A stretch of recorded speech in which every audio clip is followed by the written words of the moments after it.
कहानी मेरठ की है। मेरठ में एक इलाका है जिसका नाम है दौराला। इसी के अंदर एक लोहिया नाम का गांव आता है। ये जो घटना है 2019 की है। 13 जून की सुबह गांव के एक व्यक्ति ईश्वर पंडित रोज की तरह अपने खेतों की ओर जा रहे थे।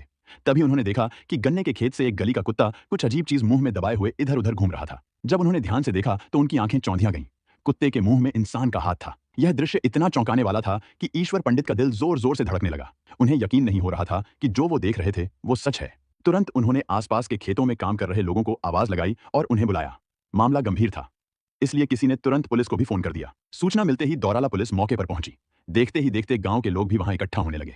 हर कोई हैरान और डरा हुआ था, क्योंकि इंसानी हाथ का यूं कुत्ते के मुंह में होना किसी भयानक घटना की ओर इशारा कर रहा था। हाथ पर मिट्टी लगी हुई थी और वो काफी हद तक सड़ गल चुका था, जिससे साफ लग रहा था कि कुत्ते ने उसे कहीं से खोदकर निकाला है। अब पुलिस के लिए यह मामला और पेचीदा हो गया। सबसे पहले पुलिस ने सोचा कि कहीं कुत्ते ने किसी कब्र को खोदकर यह हाथ तो नहीं निकाला, इसलिए कुछ पुलिस वालों को कब्रिस्तान की ओर जांच के लिए भेजा गया। इसके साथ ही खेतों की भी तलाशी शुरू की गई, ताकि पता चल सके कि यह हाथ कहां से आया है। पुलिस को यह डर सता रहा था कि अगर यह हाथ कुत्ते ने किसी इंसान के शव से निकाला है तो वहां पर शरीर के बाकी हिस्से भी हो सकते हैं। खेतों की तलाशी के दौरान कुछ ही दूर गन्ने के एक खेत के किनारे पुलिस को वो चीज मिल गई जिसकी उन्हें तलाश थी। पुलिस अब यह मानकर चल रही थी कि कुत्ते ने अपनी सूंघने की ताकत से उसे ढूंढ निकाला हो।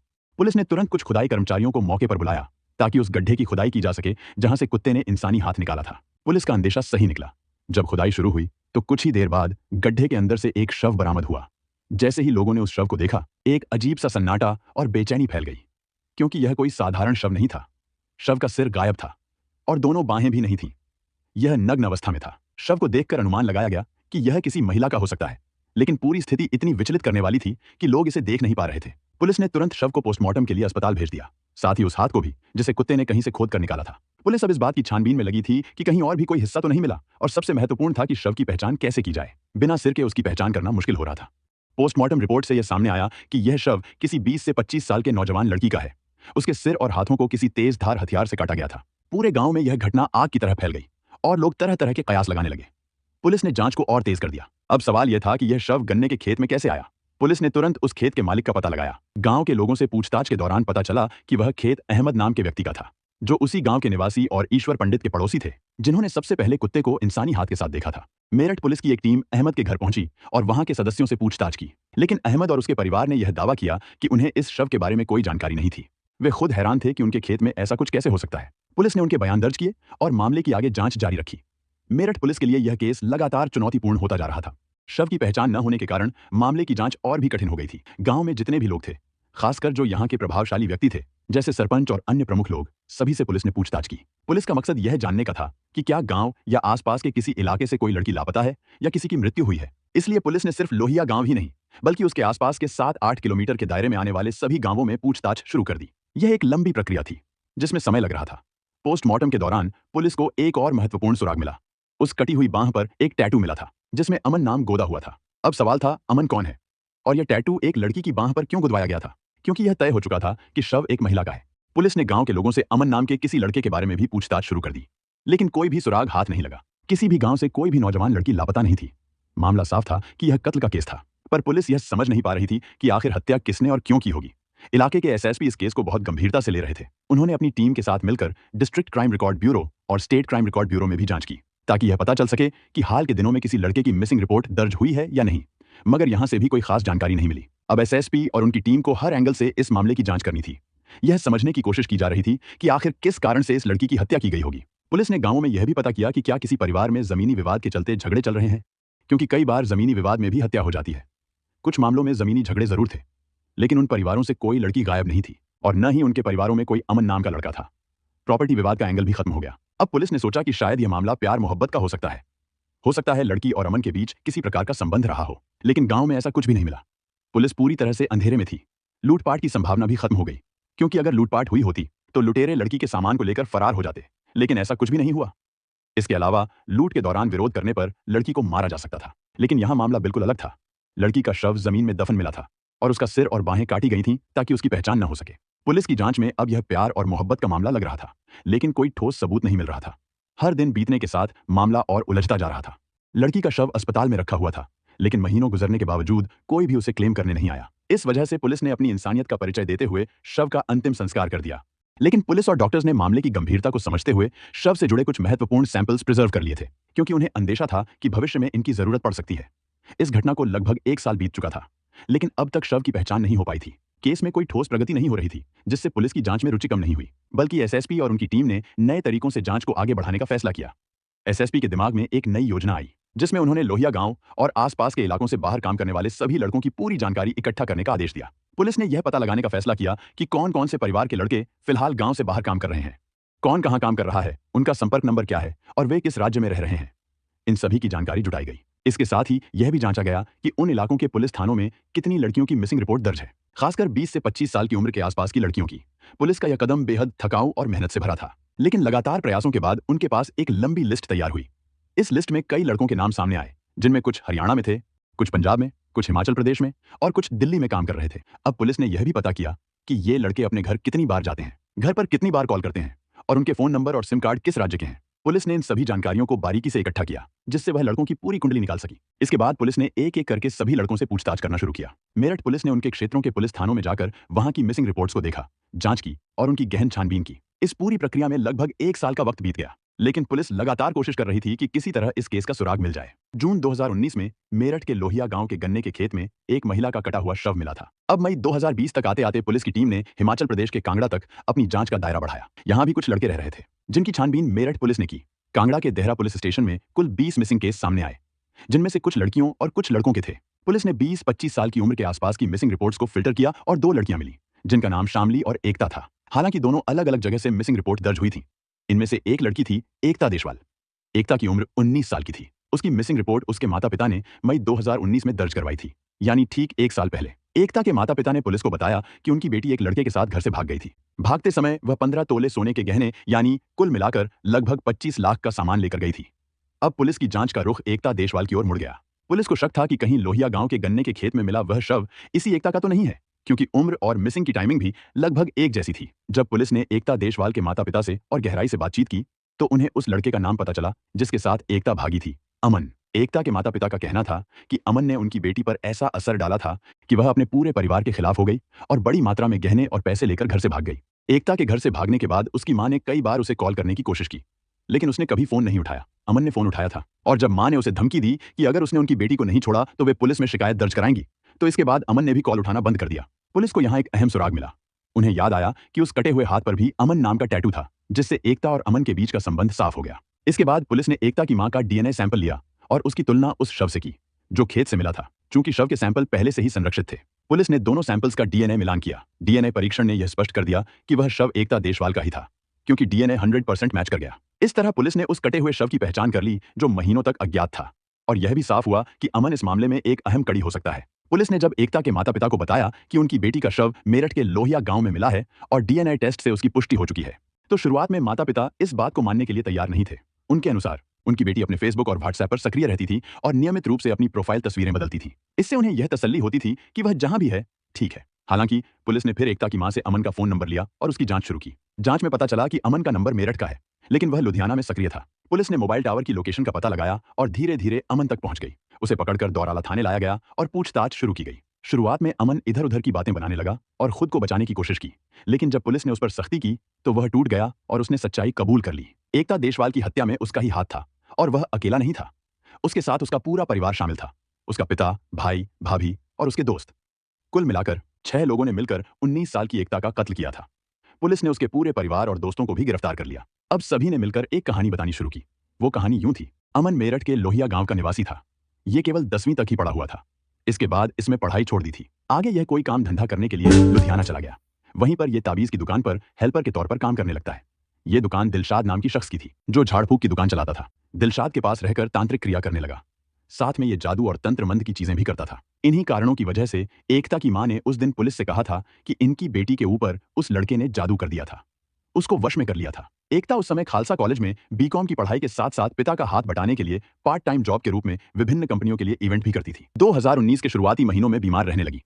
एकता को कुछ प्रॉब्लम था, किसी किसी चीज की एलर्जी होने लगी थी, जो ठीक नहीं हो रही थी, जिसकी वजह से वह वहीं लुधियाना बस अड्डे के पास ही तांत्रिक की दुकान चलाने वाले दिलशाद के पास गई, जहां से अमन की उस पर निगाह पड़ी। अगर देखा जाए कि एकता को कोई प्रॉब्लम थी, कोई एलर्जी थी, तो इसे अपने माता पिता को बताना चाहिए था। शायद वो इसको अच्छे डॉक्टर के पास ले जाते हैं। खैर, यहाँ पर अमन और एकता की पहली बार मुलाकात होती है। लुधियाना के बस स्टैंड के पास ही दुकान थी और एकता भी किसी इवेंट के सिलसिले में वहीं पर आती जाती थी और धीरे धीरे दोनों के बीच दोस्ती हो गई। वे एक दूसरे को सोशल मीडिया पर भी फॉलो करने लगे और वहीं से उनकी बातचीत और बढ़ गई। समय के साथ यह दोस्ती प्यार में बदल गई। एकता कॉलेज का बहाना बनाकर अमन से मिलने भी जाती थी। शुरुआत में एकता के माता पिता को उसके और अमन के रिश्ते के बारे में कुछ पता नहीं था, लेकिन जब उन्हें अमन के बारे में जानकारी हुई तो उन्होंने उसे अपने घर बुलाया। वैसे अमन अपनी हाथ में कलावा भी मानता था। एकता के माता पिता को अमन पसंद नहीं आया क्योंकि वह ज्यादा पढ़ा लिखा नहीं था और उसके पास कोई ढंग की नौकरी या स्थिरता नहीं थी। अमन ठीक से सेटल नहीं था, इसीलिए उसके माता पिता ने उसे स्वीकार नहीं किया। एकता की मां ने उसे समझाने की कोशिश की, कहकर कि उनकी बेटी अभी कम उम्र की है और उसे अमन से दूर रहने को कहा। लेकिन एकता अमन के प्यार में इतनी अंधी हो चुकी थी कि उसने अपने माता पिता की एक भी बात नहीं मानी। वह लगातार अमन से मिलती रही और अपने दोनों हाथों पर अमन के नाम का टैटू भी बनवा लिया था, जिससे उसका जुनून और स्पष्ट हो गया। लुधियाना में जिस दिलशाद की दुकान में अमन तंत्र क्रिया करता था, वहां उसका झगड़ा हो गया। इसके बाद वह लुधियाना से हरियाणा के करनाल में शिफ्ट हो गया। करनाल में अपनी खुद की दुकान खोलता है। उसने फिर एकता को नौकरी देने का लालच देकर अपने पास बुलाया। करीब 3 महीने तक एकता करनाल में अमन के साथ रही, लेकिन इस दौरान उसका अपने परिवार से संपर्क बना रहा। इसके बाद अमन ने एकता को बिजनेस बढ़ाने या नए काम के लिए घर से ज्वेलरी लाने के लिए कहा। एकता ने चोरी छिपे अपने घर से करीब 25 लाख रुपए की ज्वेलरी चुरा ली और अमन के पास चली गई। ऐसा लगता है कि अमन को पहले से ही इस योजना की भनक थी और उसने इसे अंजाम देने के लिए एकता का इस्तेमाल किया। जिस वक्त एकता लापता हुई, उस समय सभी परिजन हिमाचल प्रदेश के कांगड़ा स्थित अपने दूसरे घर पर थे, इसलिए परिजनों ने कांगड़ा के देहरा पुलिस स्टेशन में उसकी गुमशुदगी दर्ज कराई। कुछ वक्त यहां पर रहने के बाद 5 जून 2019 को अमन ईद वाले दिन एकता को लेकर मेरठ के लोहिया गांव में घर पहुंचा। एकता यहां पर सबसे मिलती है, मगर यहां पर लोगों के पहनावे, उनकी वेशभूषा, उनके बात करने के तरीके, उनके रहने के तरीके, इन सबको देखकर एकता को बहुत बड़ा झटका लगता है। जिसके साथ इसने प्यार किया, जिसके नाम का टैटू बनवाया, जिसके लिए अपने घर वालों को, अपने माँ बाप को धोखा देकर उनके पैसे और गहने चोरी करके यहां पर आई, वो अमन था ही नहीं। इसका असली नाम मोहम्मद शाकिब अहमद था। शाकिब ने अपनी आइडेंटिटी छिपाकर एकता से प्यार का नाटक किया था। इसी बात को लेकर एकता शाकिब से झगड़ा करने लगी कि ऐसे कैसे ये धोखा दे सकता है, झूठ क्यों बोला। दोनों में दिन भर लड़ाई होती है। एकता बहुत दुखी थी और गुस्सा भी थी। शाकिब पूरे परिवार को घुमाने की बात कहकर घर से बाहर ले गया। शाकिब के साथ में पिता मुस्तकीम, भाई मुसरत, भाभी रेशमा व इस्मत शामिल थे और साथ ही गांव का दोस्त अयान भी था। रास्ते में एकता को नशीली कोल्ड ड्रिंक पिलाई, जिसे पीने के बाद एकता बेहोश हो जाती है। फिर इसको सीधे गन्ने के खेत में ले जाते हैं। गांव का तो आपको पता ही है कि सूरज ढलने के बाद सभी लोग सो जाते हैं। पूरे गांव में सन्नाटा पसर जाता है, इसीलिए इन्होंने कत्ल का टाइम रात का चुना। बेहोशी के बाद एकता को खेत में ले जाया गया। खेत में ले जाकर रेशमा व इस्मत ने उसके कपड़े उतारे। इसके बाद अमन ने बलकटी से उसका सिर व दोनों हाथ काट दिए। हाथ इसलिए काटा क्योंकि उस पर अमन लिखा था। कपड़े इसलिए उतारे ताकि पहचान न होने पाए। शव को खेत में दबाकर उस पर नमक डाल दिया, जिससे लाश जल्दी गल जाए। पैर और सिर को गांव के तालाब में फेंक दिया था। पूरा परिवार इसमें शामिल था। ये सारी चीजें करने के बाद शाकिब वापस लुधियाना चला गया। बाकी घर वाले भी अपने नॉर्मल कामों में लग गए, जैसे कि कुछ हुआ ही ना हो। शाकिब के पास एकता का फोन था, जिसमें फेसबुक यूज करता, व्हाट्सएप के डीपी चेंज करता, ताकि घर वालों को लगे कि उनकी बेटी सही सलामत है, ठीक ठाक है। जब एकता के माता पिता को पता चला कि इनकी बेटी भाग गई है, तो इन्होंने कांगड़ा के देहरा पुलिस स्टेशन में उसकी गुमशुदगी दर्ज कराई। पूरा परिवार पुलिस की हिरासत में था। पुलिस ने जब मृत एकता की मां को साल भर पहले हुई हत्या और मुख्य आरोपित शाकिब समेत 6 और लोगों को गिरफ्तार करने की खबर दी, तो उनके सब्र का बांध टूट गया। उन्होंने वहीं उठकर शाकिब पर थप्पड़ों की बरसात कर दी। एकता के मामा भी खुद को रोक नहीं सके। उन्होंने भी 2-4 थप्पड़ भी लगा के अपना आक्रोश तो व्यक्त किया, लेकिन अंदर से इस घटना का सारा सच जानकर वो हिल गए। 1 जून को जब शाकिब को हत्या की जगह पर ले जाया जाने लगा, तो उसने एक कांस्टेबल की पिस्टल छीनी और रास्ते में पुलिस पर फायरिंग करके भागने की कोशिश की। जवाबी फायरिंग में शाकिब को भी गोली लगी, साथ ही एक कांस्टेबल को भी गोली लगी थी। शाकिब के पैर में 4 गोली लगने के बाद शाकिब और कांस्टेबल दोनों को हॉस्पिटल में एडमिट करते हैं। पुलिस को एकता का फोन, गहने, कत्ल में यूज हुए हथियार, फावड़ा सब कुछ बरामद हो गया। अगर 13 जून 2019 को वह कुत्ता इंसानी हाथ लेकर खेत में न घूम रहा होता, तो इस भयावह मामले का पर्दाफाश शायद कभी न होता और यह केस आज भी दफन रह जाता। एकता की हत्या के बाद शाकिब और उसके परिवार ने बड़ी चालाकी से उसकी पहचान मिटाने और सबूत छुपाने की कोशिश की थी। अगर यह संयोग न होता, तो पुलिस को भी शायद इस मामले का सुराग कभी नहीं मिलता और एकता का परिवार आज भी अंधेरे में होता। यह अपराध 2019 में हुआ था, लेकिन मेरठ पुलिस को इस केस को सुलझाने में 1 साल का समय लग गया। यह मामला फिलहाल मुख्य न्यायिक मजिस्ट्रेट CJM की अदालत में था। शाकिब का दावा है कि उससे जबरदस्ती कबूलनामा करवाया गया था। मामले की पहली आरोपी इस्मत को जमानत पहले ही मिल चुकी थी। हालांकि सेशन कोर्ट ने उसकी जमानत की याचिका खारिज कर दी थी, लेकिन बाद में प्रयागराज, इलाहाबाद हाई कोर्ट ने 10 जुलाई 2020 को उसे जमानत दे दी। जमानत के दौरान जस्टिस सिद्धार्थ की बेंच ने इस बात पर जोर दिया कि इस्मत का कोई आपराधिक इतिहास नहीं है और पुलिस की ओर से उसके खिलाफ कोई ठोस सबूत या बरामदगी पेश नहीं की गई थी। इसी आधार पर दूसरे आरोपी मुशर्रत को भी जमानत मिली और 3 सितंबर 2020 को उच्च न्यायालय ने मुस्ताकिम को भी जमानत दे दी। अदालत ने सभी मामलों में यही पाया कि आरोपियों का आपराधिक रिकॉर्ड नहीं था और पुलिस द्वारा कोई ठोस सबूत पेश नहीं किया जा सका जिस पर उन्हें जेल में रखा जाए। मुख्य आरोपी शाकिब की जमानत याचिका प्रयागराज हाईकोर्ट के जज प्रदीप कुमार श्रीवास्तव ने 13 जनवरी 2021 को सुनी। शाकिब के वकील ने अदालत में तर्क दिया कि एकता ने स्वेच्छा से शाकिब के साथ भागकर शादी की थी और वह उसके साथ खुशी खुशी रह रही थी। वकील ने यह भी दावा किया कि शाकिब का कबूलनामा पुलिस के दबाव में लिया गया था। अदालत ने इस मामले में पाया कि पुलिस के पास शाकिब को जेल में रखने के लिए कोई ठोस सबूत मौजूद नहीं था, जिसके आधार पर उसे जेल में रखा जा सके। इस आधार पर अदालत ने शाकिब को जमानत दे दी। शाकिब की जमानत के बाद बाकी 5 आरोपियों को भी अलग अलग तारीखों पर जमानत मिल गई। सभी आरोपियों को जमानत मिल गई है। अदालत में केस चल रहा है।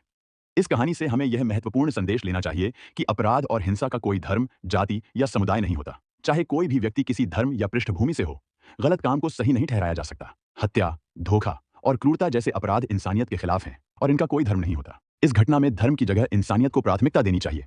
किसी के धर्म के आधार पर पूरे समुदाय को दोषी ठहराना गलत है। हम सभी को यह समझना चाहिए कि अपराधी का काम उसकी व्यक्तिगत सोच और कर्म का परिणाम होता है, न कि उसके धर्म का। इसलिए इस घटना से हमें यह सीखना चाहिए कि इंसानियत और नैतिकता सबसे ऊपर है। हमें एकजुट रहकर ऐसे अपराधों की निंदा करनी चाहिए और समाज में शांति और सौहार्द बनाए रखना चाहिए, ताकि धर्म के नाम पर कोई भेदभाव या नफरत न फैले। पुलिस ने अपनी तरफ से केस को अच्छी तरह से सुलझाने की कोशिश की, सबूत इकट्ठा किए और गवाहों के बयान दर्ज किए। लेकिन कोर्ट में मामला कुछ अलग दिशा में गया। कोर्ट में न्याय की प्रक्रिया जटिल हो सकती है और कई बार महत्वपूर्ण सबूतों की कमी या गवाहों की विश्वसनीयता पर सवाल उठने से मामला कमजोर हो जाता है। इसके अलावा अगर आरोपी के पास अच्छे वकील हैं, तो वे तकनीकी कारणों से मामले को लंबा खींच सकते हैं या आरोपों से बच सकते हैं। इस स्थिति में यह महत्वपूर्ण है कि न्यायालय सभी पक्षों को सुनकर निष्पक्ष निर्णय ले। अदालत का कार्य न केवल साक्ष्य के आधार पर न्याय करना है, बल्कि यह सुनिश्चित करना भी है कि हर व्यक्ति को न्याय मिले, चाहे वह आरोपी हो या पीड़ित। इस मामले में यदि कोर्ट ने सही दिशा में विचार नहीं किया, तो यह समाज में असंतोष और अस्थिरता का कारण बन सकता है। इसलिए हमें यह उम्मीद रखनी चाहिए कि न्यायालय सच्चाई और न्याय के लिए सही निर्णय करेगा और समाज में विश्वास बनाए रखेगा। इसी तरह की सच्ची घटनाओं और सीखों के साथ मैं फिर लौटूंगा। तब तक के लिए सुरक्षित रहे।